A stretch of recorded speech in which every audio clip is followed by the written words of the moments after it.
নমস্কার বন্ধুরা, আমি চলে আসলাম আজকে মাংস কষা বানাবো, চিকেন কষা।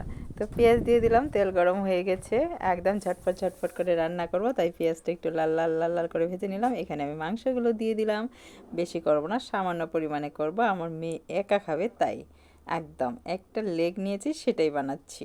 তো আমি হলুদ গুঁড়ো দিয়ে দিলাম, একদম পরিমাণ মতো দিয়ে দিবেন আপনারাও, আমি আমার পরিমাণ মতো দিয়ে দিলাম। এইভাবে একটু তেলের মধ্যে মাংসটা ভেজে নিব। এখানে মশলা আমি মিক্সার গ্রাইন্ডে পেস্ট করে নিয়েছি। এখানে আছে টমেটো, কাঁচা লঙ্কা, আদা, রসুন, সেগুলো আমি পেস্ট করে একদম নাড়াচাড়া নাড়াচাড়া দিয়ে ঢেকে দিলাম। আবার ফিরে আসলাম, আবার একটু নাড়াচাড়া নাড়াচাড়া নাড়াচাড়া করব। ফটাফট ঝটফট ফেসবুকে কাজ করতে হবে না। একদম টমেটো একটা কুচি করে নিয়েছি বড় বড় করে, সেইটা আমি দিয়ে দিলাম। একদম দেখুন কি সুন্দর হয়েছে, একদম লোভনীয়, তাই না? আপনাদের কেমন লেগেছে আমাকে একটু জানাবেন, কিন্তু আমার কাছে কিন্তু সেই দারুণ লেগেছে, যা ফ্লেভার, বাপরে বাপ, মলমল মলমল মলমল করছে বাড়ি ঘর দুয়ার। যদি খেতেন না তবে বুঝতে পারতেন, তবে কেউ স্কিপ করবে না। এই যে ঢেকে দিব, আবার ফিরে আসবো, আমার মানে ঝটপট রান্না। আমি জানেনই ফেসবুকে কাজ করি, তাই আমার ঝটপট ঝটপট করে চলে আসতে হয়। আমার পেজ আছে, ইনস্টাগ্রাম আছে, ইউটিউব আছে, সেগুলো একটু দেখতে হয়, তাই একদম ঝটপট ঝটপট রেসিপিগুলো আমি করার চেষ্টা করি।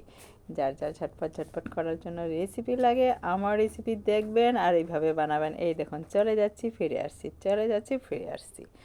গ্যাসটা কিন্তু আমি একটু লো ফ্লেমে রেখেছি, হ্যাঁ, নয়তো পড়ে যাবে। এই দেখুন আমি গরম মশলা নয় কিন্তু এটা, এটা হলো চিকেন মশলা। হ্যাঁ, চিকেন মশলা দিয়ে দিলাম আমি। একদম চিকেন মশলা দিলে খুব সুন্দর একটা ফ্লেভার বার হয়, তাই আমি চিকেন মশলা দিয়ে দিলাম।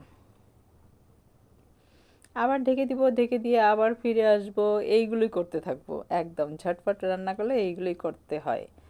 তবে আবার এসে গেলাম যেই কথা সেই কাজ, এখন আমার ম্যাজিক মশলাটা যে আছে সেটা আমার নিজে হাতে করা, আর সেখানে আমি দিয়ে দিলাম। আর কি দিলাম, পেঁয়াজগুলো আমি এইভাবে কেটে নিয়েছি, খুব সুন্দর লাগে একটু একটু কাচ করে। এই যে নুন দিয়ে দিলাম, একদম স্বাদ মতো, আপনারা আপনাদের স্বাদ মতো দিয়ে দিবেন, নাই তো খাইতে পারবেন না, নয়তো বেশি হয়ে গেলে। তবে দেখুন একদম মাংস কষা কিভাবে করলাম। একদম এই ফিরে আসলাম, হয়ে গেল আমার রান্না ডান, আমি সার্ভ করে দেখিয়ে দিলাম।